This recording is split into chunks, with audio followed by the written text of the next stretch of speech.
All right. Hey, everybody. Welcome to the B2B Hour on Auto Conversion. This is our monthly webcast series that we facilitate here for B2B marketing and sales professionals. And that includes business leaders, owners, and entrepreneurs. That's you. Today is Wednesday, December 8th. Happy hump day to everybody. I am Ryan Girardi, your host. I need to get closer over here. I think I'm the wrong way. Seems to be a recurring problem. So, look, our general theme for this show is how to stay connected and engaged with customers, strategic partners, and employees. We offer a unique product here on Auto Conversion to help you do this, and we invite you here to learn, network, and grow your professional and personal brand, grow your network, grow your online reputation. So today our focus is generally on engaging your audience to gain insights for your business. And specifically, we will be looking at the idea of polling, using questions and polls on social media to engage your network. We have author and speaker Robb Holman joining us for this part of the conversation. And then after that, we have a personal mind trainer or personal trainer for your mind, Nikki Gangemi, joining us on the stage for the first time. She's going to share her proprietary CALM method, CALM, 4 simple steps to harness the power of positive thoughts. So looking forward to that in our wellness segment. And then at the bottom of the hour, Dr. Lance Knob will be joining us on the panel to discuss just engaging your audience a little bit broader in general. So sit back and relax. We're going to be right back and get this show on the road.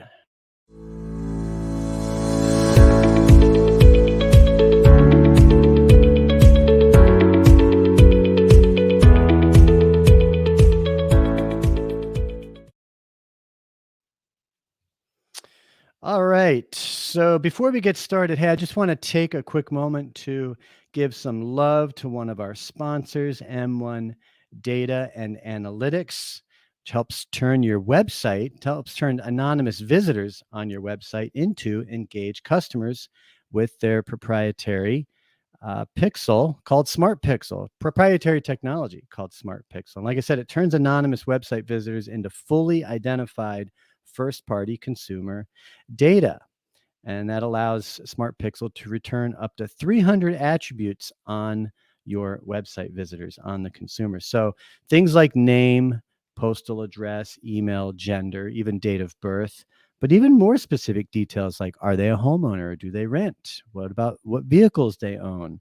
Political party affiliation, children, all things like that. Really granular data about your website visitors. So if you don't know this, you can bet that probably at least half of your website traffic is non-human click activity. It's not real traffic. And of the rest of that traffic, usually less than 5% are converting on your website. And what SmartPiXL does is it provides a tremendous opportunity to increase the ROI and your marketing dollars of the website visitors hitting your site. So real-time information about your website visitors, easy to install and fully GDPR and CCPA compliant. Find out more by going to autoconversion.net/SmartPiXL. That's PIXL. All right. So what we're going to do, let me get back over to here. Now, this is live. So, and I do it all. So, this is our good recording session. What we do here is we invite people to come on to the show. We invite you. I'll show you how to do that towards the end.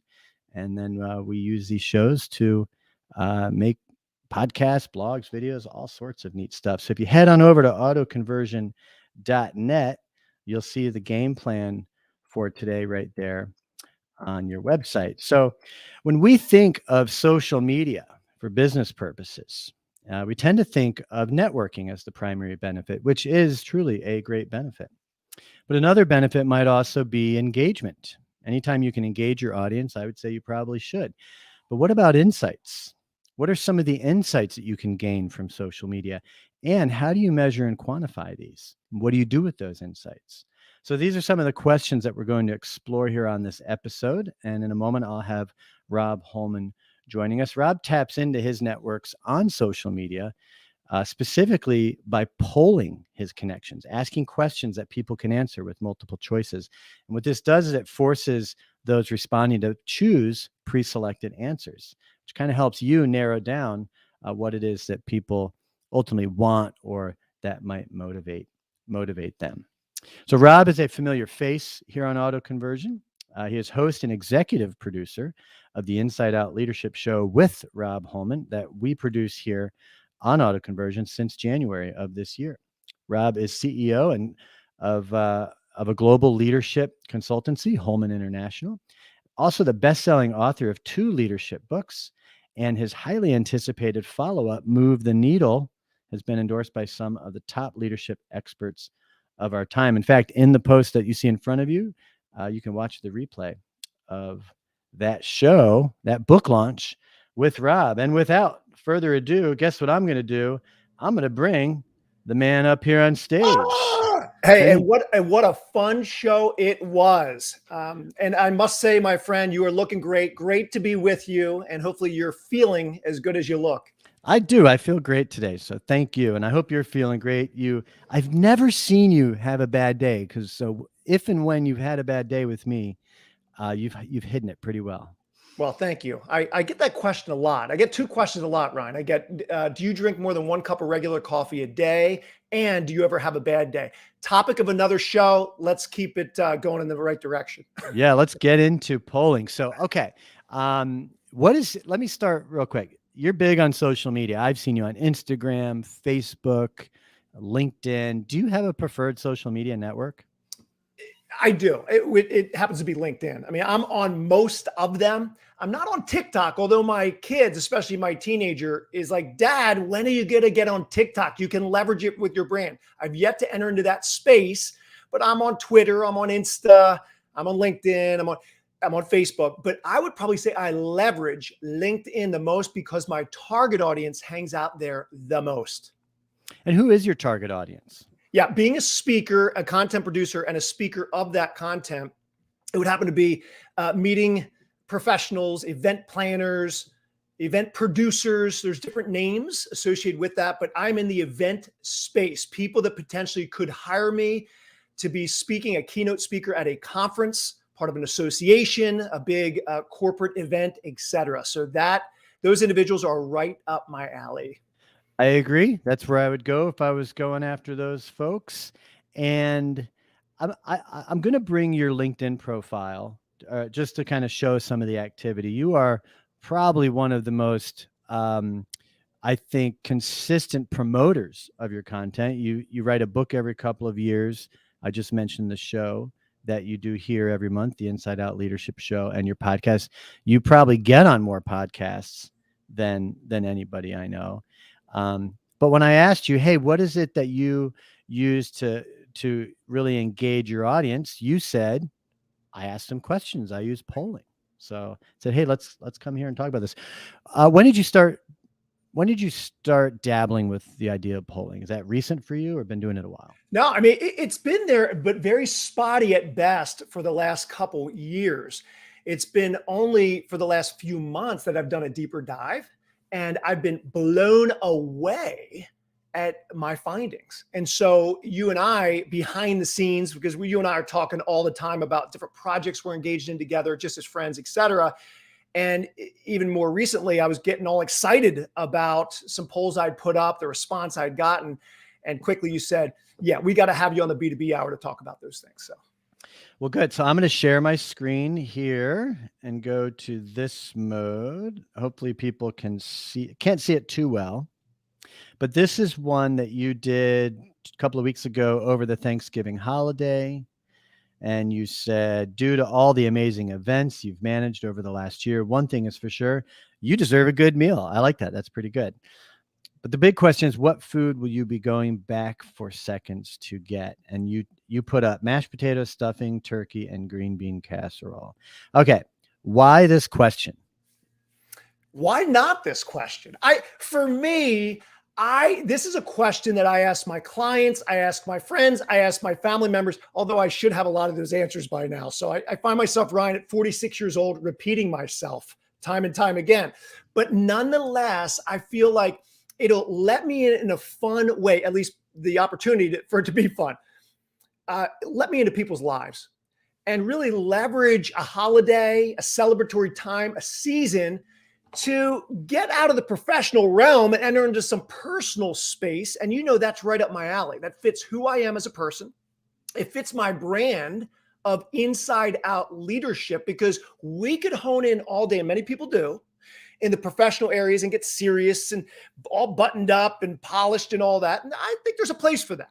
I like to look under the hood of people's cars, so to speak, and ask them questions that, again, lighten the atmosphere, lighten the mood, let me into their life in a way that perhaps other people, or at least I would never have insight into their life unless I ask them stuff like that. Now, I do understand that question's not for everyone. Some people find a question like that repulsive.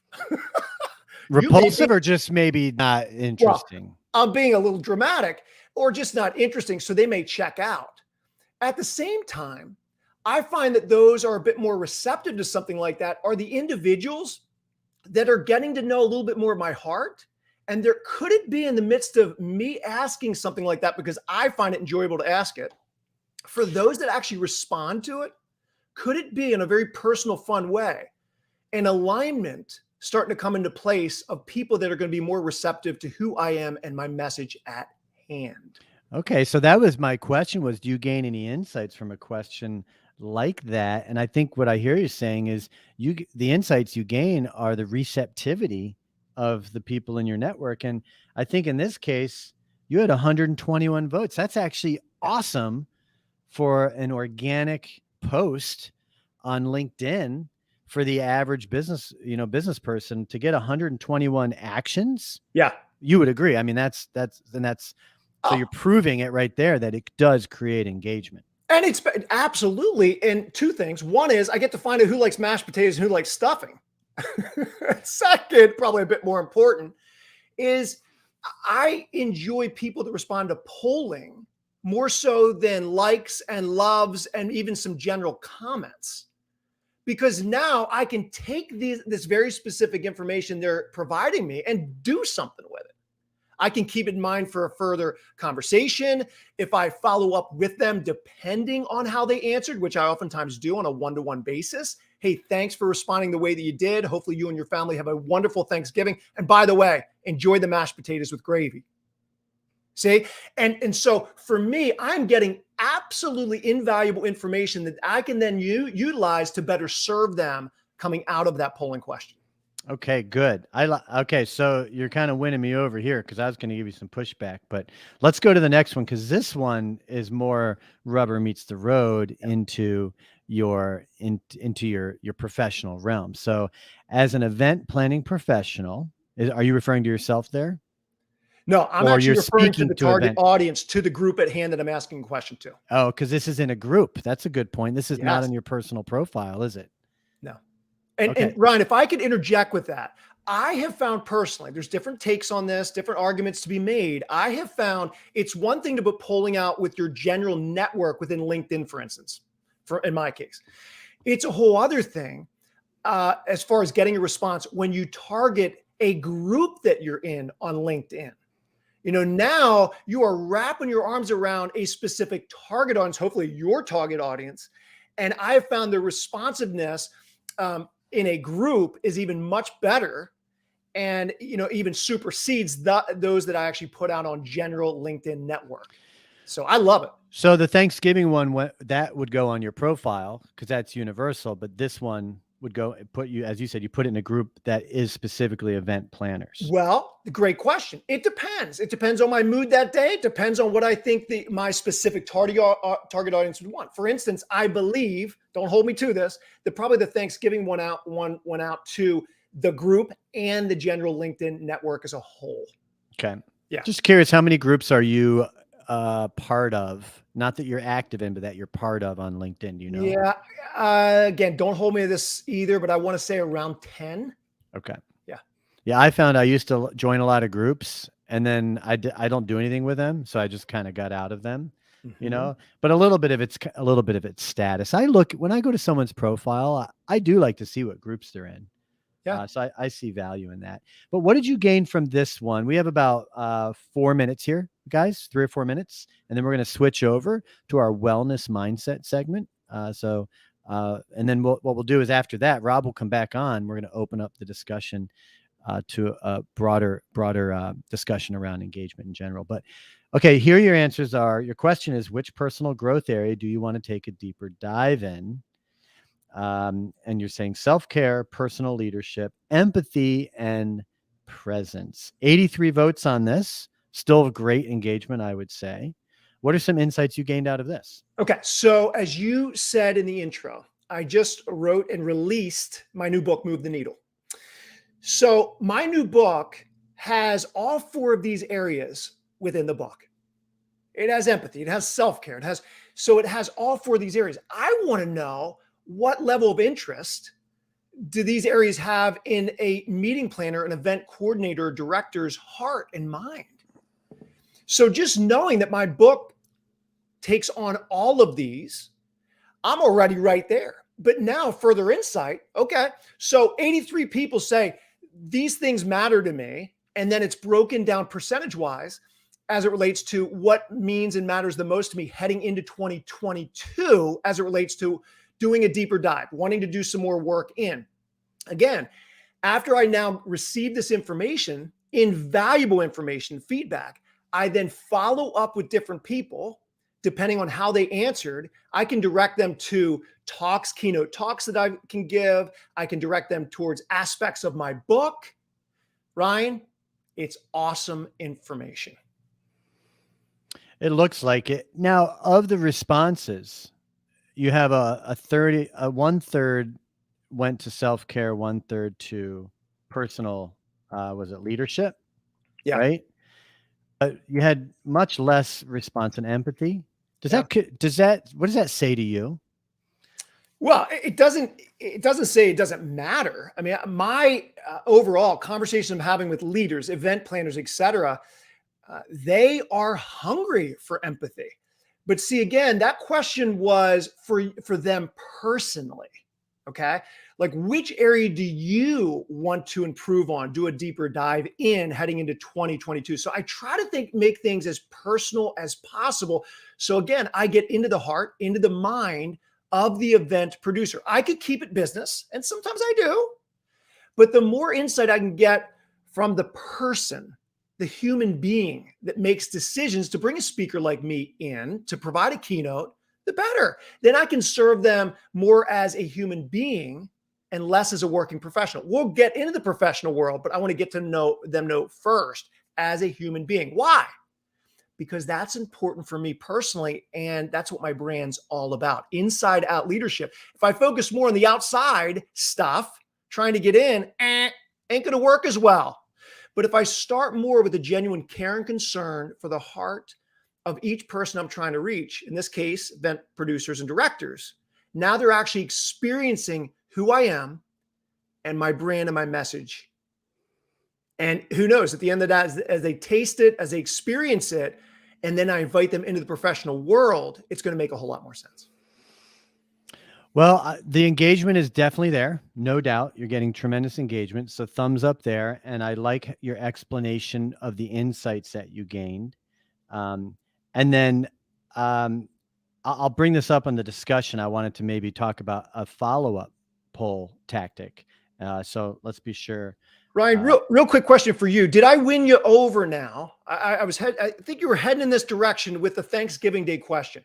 Did I actually win you over? If you saw something like that pass across your desk from me, would you respond to it now?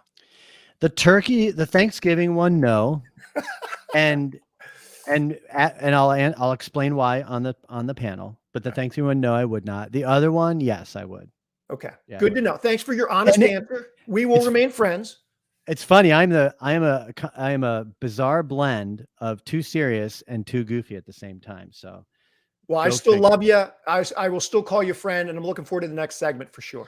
Me too. So thank you, Robb Holman, everybody, author and speaker. And let me show you everybody something real quick. If you Can you see it here? Let me go a little bit bigger. All right. So if you look here, see these topics, these are actually tags if you're familiar with blogs.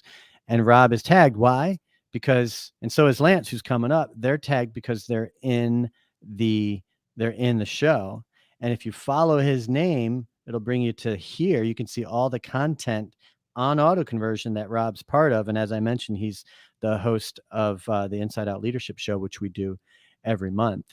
So you can check out more, and you can watch the replay of our book launch, which was just about 9 or 10 days ago. So of Move the Needle. All right. We're going to let you go, Robb. We'll see you in about 10 minutes. Sounds good. Thanks. All right, folks. So now what we're going to do is we're going to transition over to our wellness mindset segment. And as I mentioned, we have Nikki Gangemi coming on, and she's going to talk about her calm method. So let me get everything ready. And Nikki, are you ready? I'm ready, Ryan. All right, here we go. Lights, camera, and action. Bada boom, bada bing. Hey, welcome to B2B Hour.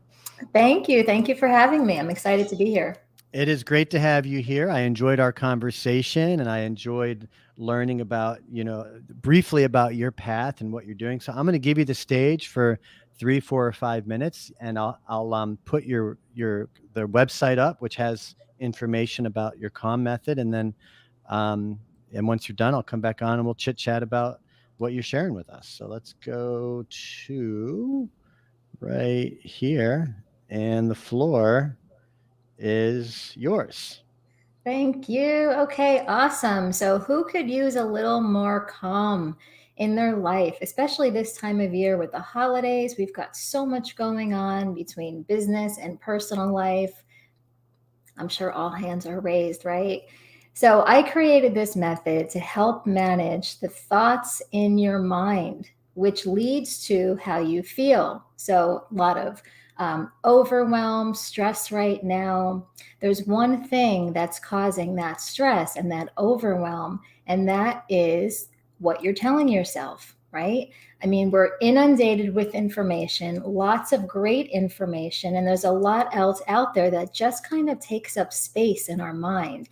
And then we're all over the place, which can cause us to feel stressed, frustrated, overwhelmed, worried, all these things. So I created the calm method to basically help you to manage your mind so that you can feel more positive, and then you can take more action on those things you want to do.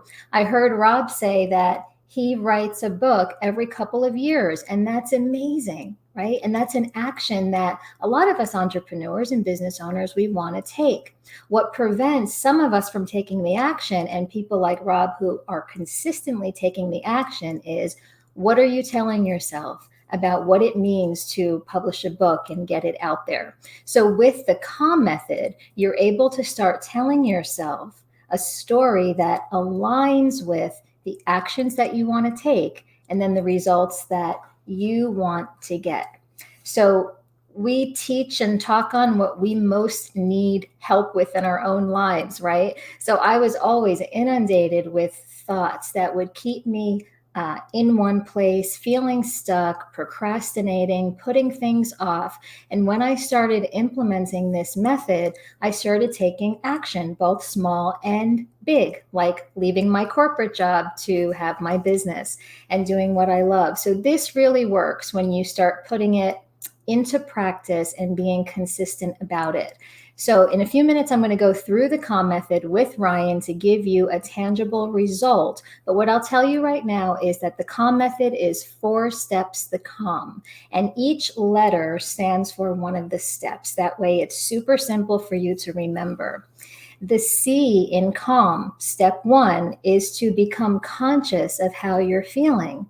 How often do you ask yourself, how am I feeling today? How am I doing, right? We ask others how they're feeling, but we don't check in and tune in to see how we're feeling. We might not be aware of the thoughts that we think, because on average, we have tens of thousands of thoughts a day. I mean, just look at all the information that you're receiving.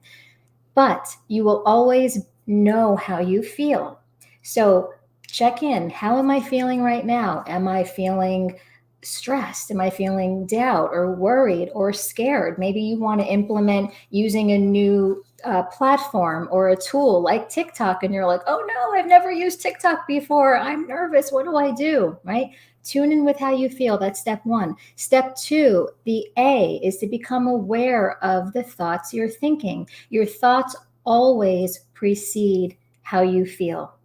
So become aware of what are the thoughts that I'm telling myself. Am I telling myself that it's hard, or I don't know, or I've never done this before? And then ask yourself, is this thought a fact? Like, put it on trial like a lawyer does in a courtroom. Are these thoughts facts, or are they beliefs? Most often, 95+% of the time, they're not facts. They're beliefs, they're worries, they're projections. The third step is L, and that's lean into what else is possible. And again, I heard Robb do this when he was talking about putting out a personal poll, what you like for Thanksgiving. He leaned into what is possible when he said, could polling on something personal be in alignment with my brand? That's another option, rather than cutting yourself off from taking that action and saying, do people really want to poll about what they're eating for Thanksgiving? Are people going to get annoyed with this, right? We argue for our limitations with some of the thoughts we have. So step three, lean into what is possible. What is another option that's more aligned with the action you want to take? And then the fourth step is the M, and that is to make a new decision. And that's where you come up with a decision that's more empowering and that's going to help you to feel better. By the time you go through the 4 steps, you moved from the unwanted emotion to a much more lighter feeling emotion like positive expectation or excitement, enthusiasm. And from that space, you're more likely to take the action. And take different actions, you get different results, right? So those are the 4 steps, and I would love to go through a specific example so that it's more tangible and you can implement the CALM method anytime you want. Great. And hopefully you saw me putting the explanations of CALM up there as you were revealing them. I got to find, okay, so they're up there. We only have a couple of minutes, so we have to transition, but we're going to pick up where we leave off to start off the discussion. So we do have plenty of time. And in a few minutes, folks, we're going to bring Dr. Lance Knob on and bring Robb back, and we're going to open up the discussion around this and get back into engagement. But I have some questions for you that maybe we can answer real quick. How long ago, Nikki, did you introduce the CALM method? I introduced it almost 2 years ago when we first entered the pandemic. I was supposed to do a training for Touchstone jewelry presentation, and it was going to be on increasing your sales. And the host said, you know what, I think people need, how can they deal with the emotions they're feeling? There's a lot of fear and overwhelm going on right now. So that's when I came up with the CALM method. Okay. And did you develop it in response to that situation, or was it something you were already in the process of developing? You know, Ryan, I realized I was already doing it, but I didn't have a name for it. So when I was asked to change the presentation last minute, I went to sleep and I set the intention. I trust that I'll come up with an idea. I literally woke up the next morning and I said, CALM. And I went through each of the steps and I said, this is what I'm already doing. And now I have a name for it. I find that too. A lot of times we're doing something and we have to just package it up and present it so that other people can experience the same thing. But you were already living it and demonstrating it, which is great. What's the experience like for people? And I'll explain it. What I mean, I guess, premise it with this. You kind of, the way you kind of put it out there was, if you do A, B, and C, you can make a new decision, but change is hard. Things take time. So, what's the experience? How would you explain the experience for other people that are trying to, let's say, implement this method in their lives? Is this something you get good at within days, weeks, or months, or years? That's a great question, Ryan, and it depends on the person. And like with anything that we do, the more we do something, the easier it becomes, the more automatic it comes. So at first, it might feel like you're stopping what you're doing to really think through the steps. Oh, let me become conscious of how I'm feeling. Let me think aware. What am I thinking about? How do I lean into what else is possible? What are some other options? And then let me make a new decision. So it might feel a little clunky, like when you're first learning, let's say, how to drive a stick shift car, and the car is like, it's not exactly natural. But the more you do it, it just becomes second nature. Our subconscious mind loves to automate. It wants to automate things. So it's super simple for you to do everything that you want to get accomplished throughout the day. So the more you do it, it could be a week, 2 weeks, 3 weeks. It varies for each person. But the more you do it, it just becomes, like I said, your go-to. You'll start noticing that you're doing it without even realizing you're doing it. You're going to want to do something like maybe do a TikTok video, and you're going to catch yourself saying, oh, I'll do it tomorrow because I don't even want to, deal with what content do I put out there. And you'll just stop yourself. And what if I did know what content to put out there? You just would automatically shift. And then from feeling that higher vibe emotion, like excitement or curiosity, then the action will match that. Yeah, and like anything, the more you're practicing and applying it, it's going to evolve, and you're going to get better at it. Well, look, I love it, folks. There's a reason that we feature this segment on the show. We started doing this when we launched the show back in March, and every month we have someone like Nikki to come on and present these ideas, and the audience has been loving it. And I think it's because, it's like you started off. We tend to stress ourselves out. Technology's given us this idea that we can do more, but I think the reality is we can only do so much, and we stress ourselves out. I know I fight tooth and nail every day for my peace of mind and my well-being. And I'll, folks, if you're feeling it, if you're feeling stressed, right? This is why we do this. These are little things you can do. Little things. These are things you can do with genuine effort and get real results. So, Nikki, thank you so much for sharing this with us. I appreciate it. And I look forward to opening the discussion in just a moment with you on this as well.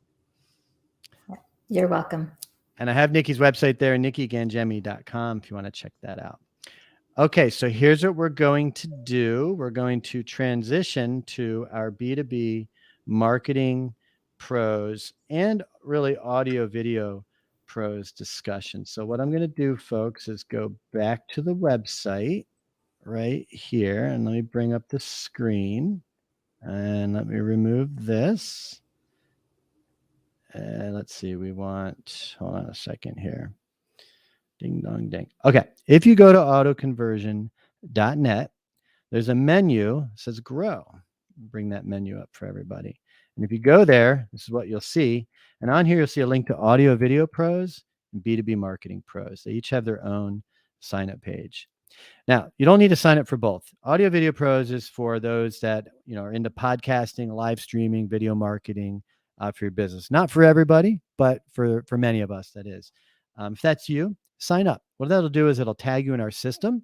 And then when we have these discussions, we send you an invite so that you can have a chance to come on here and be part of that discussion as well. Give you access to the StreamYard. We can even set you up on the show. Alternatively, you can go to B2B Marketing Pros and sign up there. And same deal. We typically blend these, but we feature these discussion groups on different shows, on the many different shows. Just go to the watch page to see the different shows that we're behind. But these are free signups, no obligation, no commitment. It just basically lets you receive information about what we're doing so you can be part of the experience and be, like Robb and Nikki and Lance, who I'm about to bring up on the show as well. So let's do this. Take this off. Boom, boom, boom. We are all for here. Lance, hey, man, welcome back to the B2B Hour. Good to see you. Thanks for having me, man. I'm excited to be here, especially with Robb and Nikki. You guys are killing it. This is good. I like this. So Lance and Robb know each other very well. Lance was part of Robb's Get Paid to Speak boot camp that we launched about a year and a half ago. And Lance and I run a program here called the Jolt Business Vision Program for media professionals and business owners and leaders serious about their careers. But Lance, let's start with you. What is your reaction? What do you think of the COM method? I want to hear what you have to say. Yeah, no, I'm very impressed with the COM method. My background is as a doctor of physical therapy, and my research in physical therapy school was in neurology with neurological brain and spinal cord injuries. And my first full-time position was in that area with pretty significant brain injuries. And I moved into sports orthopedics and blended neuro with that. However, over the last couple of years, all roads are leading to the brain and neuroscience for me, partly with my passion with Ray Dalio, and even the most successful entrepreneurs and business and financial minds are studying neuroscience. So I think it's fantastic. One of my mentors, the kind of words we used, the way she taught me was very similar. And Nikki used this exact word, shifting. Every day, most people, really everyone, is going to have to shift their mood, shift their mind. So, all this self-talk, the self-coaching is absolutely essential. I love the process. Thank you. And Rob, how about you? Oh my goodness. I couldn't agree with Lance any more. My goodness, Nikki, your total gift. It is so in alignment with my inside out leadership philosophy, which really at the core, you can only give what you got. That's So right. when we learn how to take better care of ourselves spiritually, emotionally, physically, that wellness piece, that giving yourself a high five, that giving yourself a hug, learning what that means so you could be a better steward of who you are and give that away to other people is absolutely huge. And you're nailing it. So thanks. Yes, you're welcome. It is a game changer. Starting with you, it's that inside out change. Yeah. Mm-hmm. Well, good. So guys, we have about 15, 20 minutes, which goes really fast. And what I'd like to do, Nikki, I was so impressed with your presentation on your website. I had the page up for others to see a minute ago. And of course, I want a free PDF on how to reduce stress and from my life and implement more calm. And then you prompted me and said, hey, you can have this PDF, but you can also get my video training series and I think a meditation guide, and it's only $37. And I kind of looked at it all and I thought, well, why wouldn't I do that? I want this and it's there, and it was only $37. And then immediately I got access to your 4 videos. I finished the first one. I wasn't able to look at the other 3, but I was so impressed with the user experience, the end user experience. I work with, many different companies, including Rob and Lance, and we're all in this space, and I think here's you with your focus on your COM method, but you've also nailed a marketing tactic. So what I want to ask you is, you heard Rob talk about polling. What's your primary method or tactic for engaging your audience? And if it's related, on gaining insight from your audience?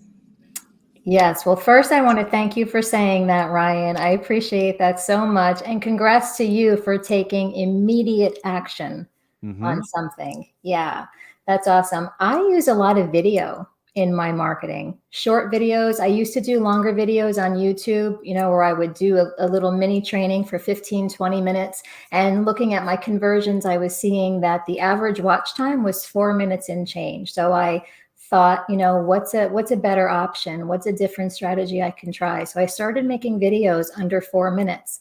And I recently started polling. So I'm curious to see how that's going to go, but I'm definitely getting more engagement with asking people about themselves. What do they like? What's important to them? That's what I've noticed so far. I got to say, if you're keeping people engaged for 4 minutes on a video, that probably surpasses the norm. I know when I make short videos, I shoot for 60 to 90 seconds. And on the long end, I try to keep it between 2 and 3 minutes. And I tell my editors, once you get over 2 minutes, you want to start ending that video. Lance, actually, Rob, let me go to you, because I know we do the live show, but I just kind of lost my train of thought. What's your experience with videos themselves? Because I know you do a lot of video. Yeah. Is 4 minutes seem high to you too? It That's seems good. very high. I'm like, Nikki, I got to learn from you. No, it's so good because it's so encouraging. It can be done if done well, if done have it at a certain angle, etc. I have found something very similar to Ryan. And then if I can keep it to about 90 minutes or less, I even try to keep it Second. 1 and under. I think like the whole Instagram thing of like the videos being 1 minute. And then if it's longer, it goes into IGTV, etc. I try to keep it 1 minute or less as much as I can, but keep people coming back for more. So for me, it's like, keep them on the edge of their seat with a little bit of content and then like ... in a sense, come back for more. So that helps me. Yeah, I like that. Just that. And that's something I want to get better at too. Just giving some and then getting them curious to come back for more. And let me ask you the same question, Nikki. Where do you focus your efforts on? Robb mentioned LinkedIn would be his more preferred platform, but he still uses Facebook and Insta. What about for your audience? Where are you finding the most response? Same as Robb, LinkedIn. I was using Facebook. I had a Facebook group with almost 500 people in it, and I was putting lots of content and videos and running challenges in there. And then I noticed even on the Facebook business page, I wasn't getting a lot of reach when the algorithm changed. So I moved over to LinkedIn and I'm having better results. And Lance, I'm just messaging you here because I kind of know, like we do with the Clubhouse every week, which I find to be phenomenal engagement with your audience. Is Clubhouse kind of winning over your access to your audience? Or are you finding other platforms equal or surpassing what you do with Clubhouse? Yeah, I am enjoying experimenting on Clubhouse, as you know, and plan to go beyond my current room, which we call the hot seat, where we feature one small business owner. And, I really plan to, lead with some generosity and help people with their business plans and, to promote the, Jolt Business Vision program. So I plan to use Clubhouse a little bit more. However, in 2018, I mean, really, you guys are way, ahead of me. For 13 and a half years when I was the operator of our company, I almost ignored social media completely. So I was really at ground zero in 2018 when I started doing some coaching and consulting. And I did go to Social Media Marketing World in 2018 and hang with, I think 20,000 of the world's leading marketing people. And I realized that LinkedIn is an untapped tool. And I have been, thanks to a mentor of mine in social media, Gary Steele, he recognized that I wasn't tapping into LinkedIn. And I am now. And that's actually, Clubhouse I'm experimenting with, but LinkedIn is really connecting with my target audience, which are six-figure entrepreneurs who are feeling stressed and overwhelmed, who have six-figure companies and want to get to seven figures. And I've gotten a couple just, individuals that I've seen lately have made the exact same comment that I'm showing up daily in their LinkedIn newsfeed. So I'm thrilled with that and continuing to measure. Robb, you're a big Clubhouse user. How's Clubhouse working for you engagement wise? Yeah, I know. I love it. It's not as much for speaking opportunities. However, it is more for my Get Paid to Speak bootcamp and masterclass, because I find that Clubhouse is made up primarily of entrepreneurs, small business owners, et cetera, looking for opportunities. Potentially there's like aspiring professional speakers, even some seasoned professional speakers looking to take it to the next level and truly get paid what they're worth to speak. And they have maybe a level of flexibility that others within corporate just don't have. So I find them hanging out on Clubhouse. I frequent a lot of like public speaking rooms, and I find it to be a tremendous like lead generation tool to bring people in to get paid to speak. So I think it's really good. Yeah. And Nikki, I gathered from our conversation, if I recall, you're not really leveraging Clubhouse now, right?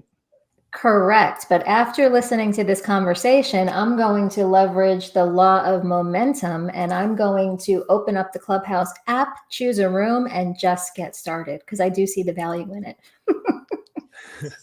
Well, we'll look for the hot seat. We'd love to have you on the hot seat. It's every Thursday, Sure. folks, at noon Eastern. 11 Central. Lance hosts it. I'm one of the regular panelists. What we do is we invite people to come and sit in the virtual hot seat and put forth whether it's a problem or a situation or an idea. And you basically get some peer-to-peer feedback and input. And it's tremendous value. And I know for me, half the people on my show are coming from Lance's hot seat club on Clubhouse. It's great for not just engaging, but just driving new opportunities for sure. Lance, do you want to add to that? Only that, really, it's like, connecting with Robb's, message and brand in his new book. When you really listen to people and, their deepest, and most immediate pressing challenges and problems and serve them, you're really going to develop a strong relationship, and, good things will come from there. Robb, speak to that. When I think of listening to people, I always think of, your phrase, active listening. We all know it's important to listen. Everyone's talking too much all the time. I get accused of that a lot. Me too, Ryan. Me too. What are some, I don't know, what's your advice on listening, and what is active listening? How would you define that? Yeah, I think first and foundationally to admit that we all stink at active listening. I think if we're all honest, I know I do. I'm putting up not just one hand, two hands.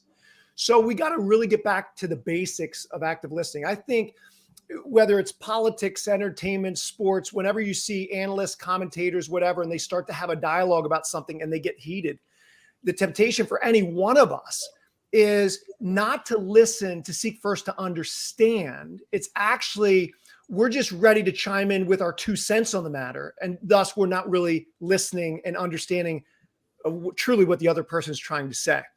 So I have found something practical to do is once in a while, like, don't be thinking about what you're going to say. Again, easier said than done, but begin to summarize once in a while, paraphrase. Like every so often when a person starts to speak, maybe just say, is this what you're trying to say? This is how I'm taking it. Is this correct? Or just summarize, paraphrase, like you're trekking with them. You're in step with them. And it also provides them an opportunity, if you are off in what they're saying, you're misunderstanding them, for them to say, no, here's what I actually am saying. Here's what I'm trying to say, what I mean.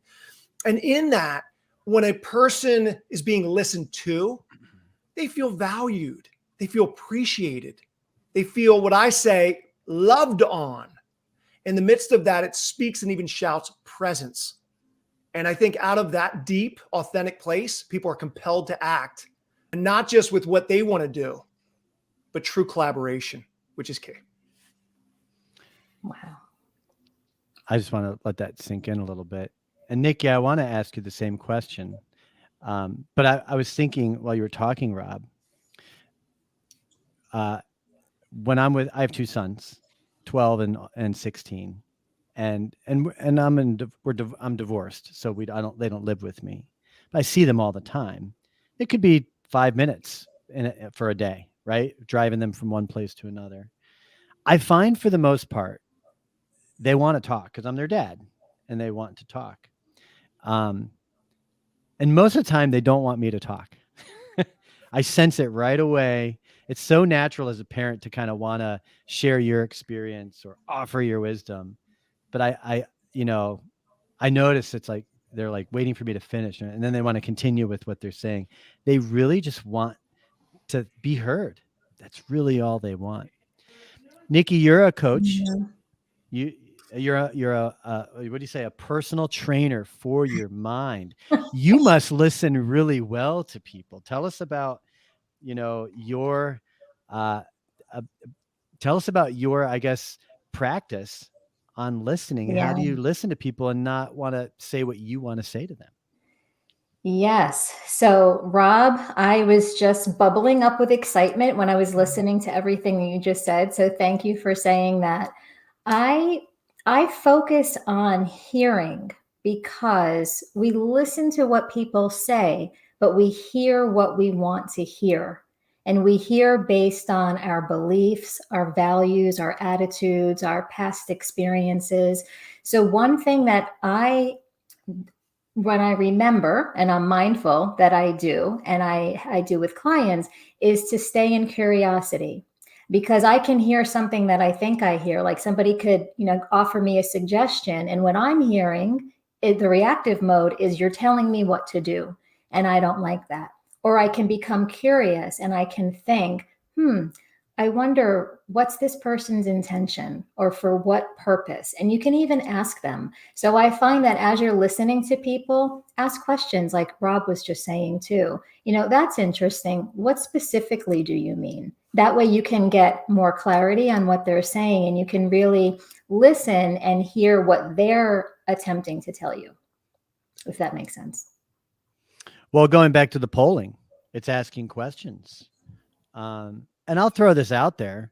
I find that women are better listeners, better inquisitors. They're better at asking questions and genuinely listening to what you say and not trying to offer you advice. And it's a general statement, but I just, I find that. I find men tend to they just can't even, you're right. They hear what we want to hear.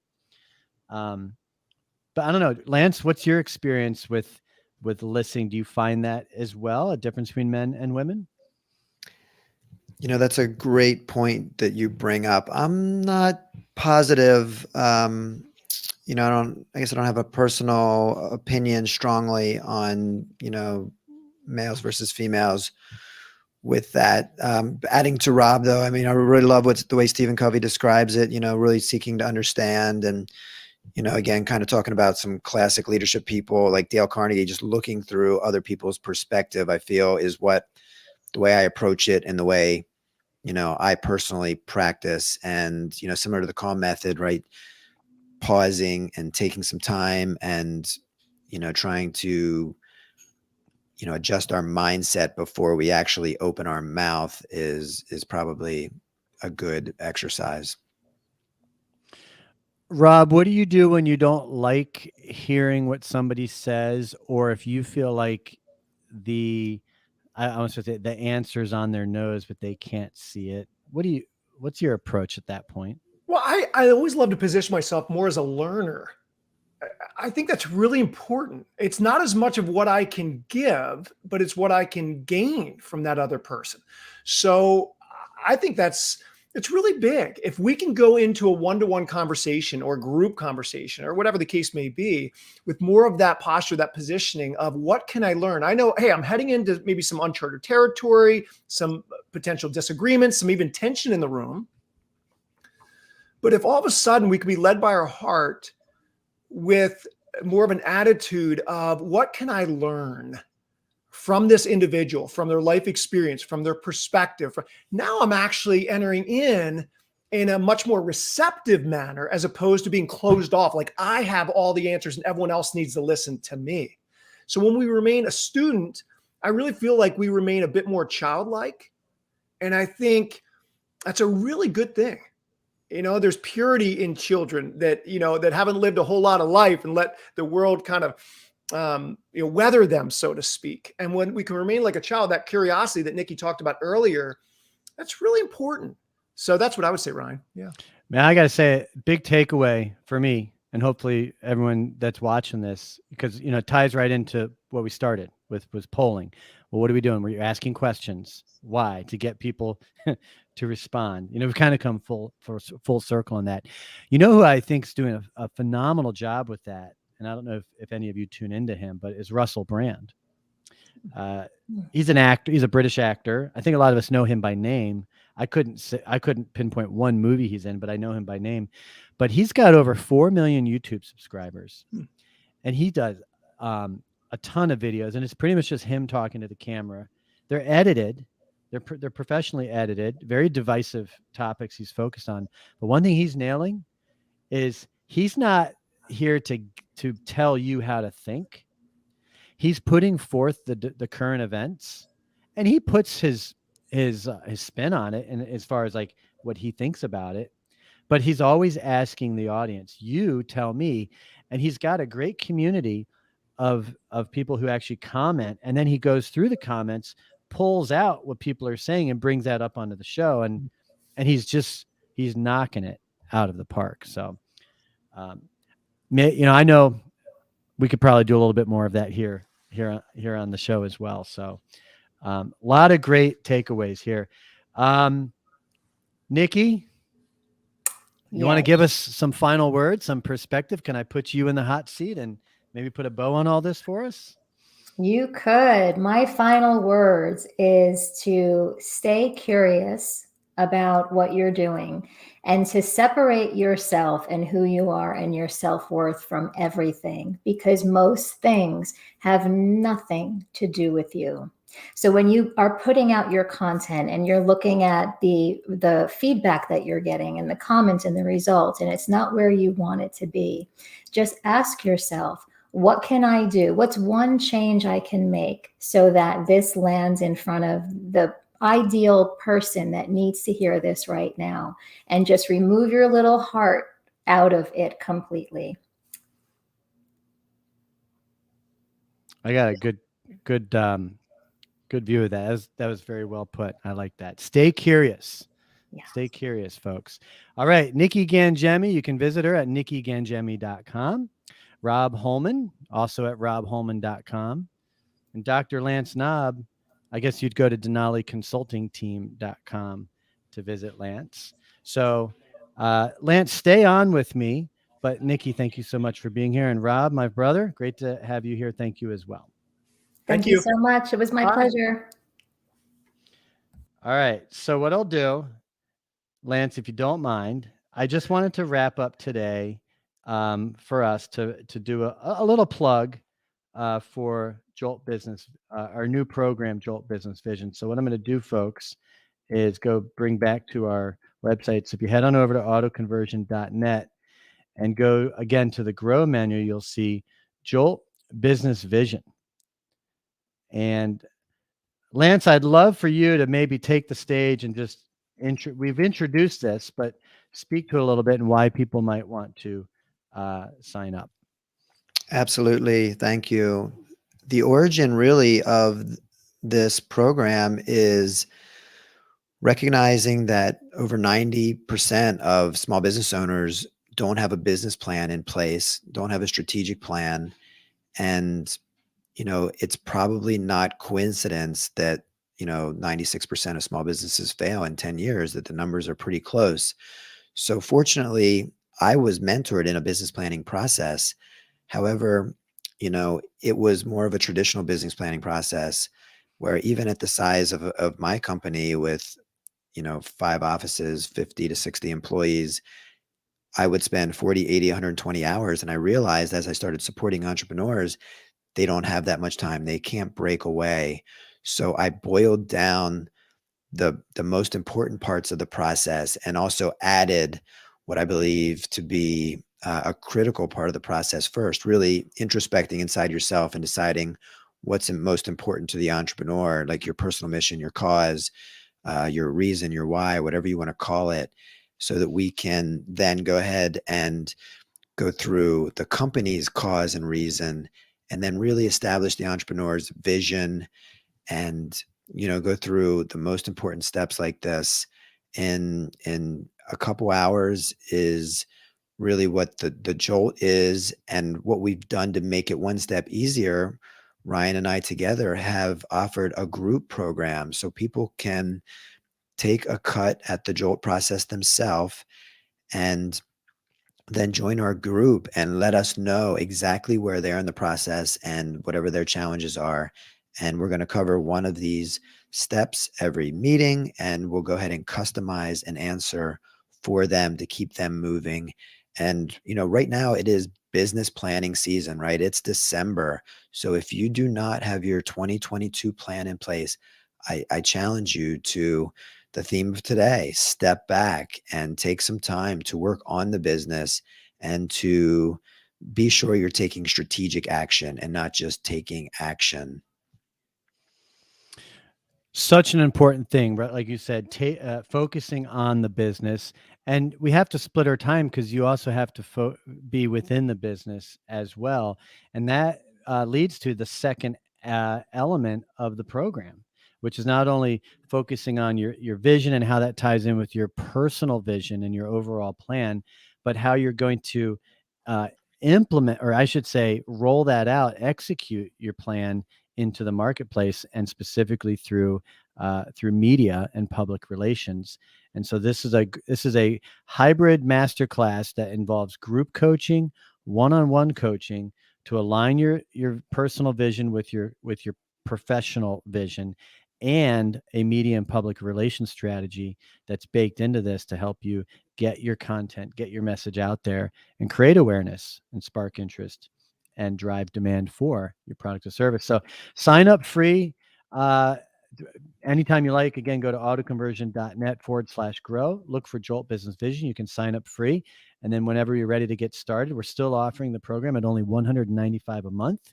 And that's for a limited time pretty much till the end of the year. We'll be bumping the price to its normal price of $395 a month. All right, Lance, I'm going to go ahead and wrap up the show, but great to have you up here as always. I'll see you tomorrow on the hot seat. Okay. Thanks for having me, Ryan. I'll talk to you soon. Bye, Lance. Bye. Folks, we had some great people on today, and I'm honored that these fine people took time to be on the show, spend time with you, whether you're watching this on the replay or live stream. Thanks for those that are tuned into the live stream and shared your comments as well. I am Ryan Girardi. We're going to go ahead and wrap up. This is our last show of the year, so Happy New Year, Merry Christmas, Happy New Year to everybody, Happy Hanukkah, and we'll see you sometime late in January. I don't have the date on mine, but thanks again to Robb, Nikki, and Lance. Take care, everybody.